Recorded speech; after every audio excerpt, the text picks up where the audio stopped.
The industrial development on India began with the introduction of railways. Railway-னால தான் industry development வந்துச்சு.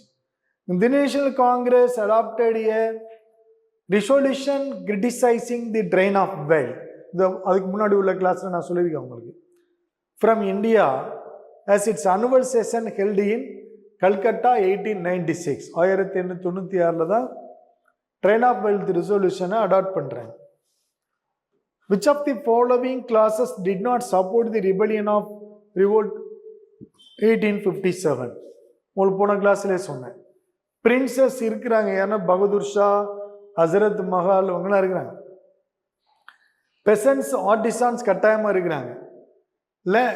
Landed அரிஸ்டோகிராசி and zamindars, Jhansi Rani, Tantia Dube, Nana Sahib இவங்கெல்லாம் வந்து ஜமீன்தார்ஸ் தான், லேண்ட்லார்ட்ஸ்.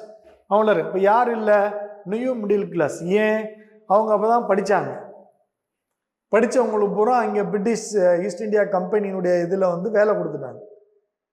அப்போ அவங்க என்ன நினைக்கிறாங்க, நமக்குலாம் நல்ல சம்பளம் கொடுக்குறாங்க, படிக்க வச்சுருக்காங்க, வேலை கொடுத்துருக்குறாங்க, இவங்க முட்டாள்தனமாக சண்டை போகிறான். ஏன்னா இவன் மட்டும் தான் பாதிக்கப்படலை, இவன் பலன் அடைஞ்சிருக்கிறான்.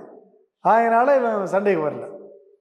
விவசாயி பாதிக்கப்பட்டுக்கிறாங்க, ஆர்டிசான் பாதிக்கப்பட்டுக்கிறாங்க, வீவர்ஸ் பாதிக்கப்பட்டுக்கிறாங்க, ஃபண்டமெண்டலிஸ்ட் பாதிக்கப்பட்டுக்கிறாங்க, லேண்ட்லார்ட்ஸ் பாதிக்கப்பட்டிருக்கிறாங்க, பிரின்சஸ் பாதிக்கப்பட்டிருக்கிறாங்க, எல்லாரும் பாதிக்கப்பட்டிருக்காங்க. யார் பாதிக்கப்படலை? New middle class. They studied, they are educated, they got service in British East India company, they have a new life.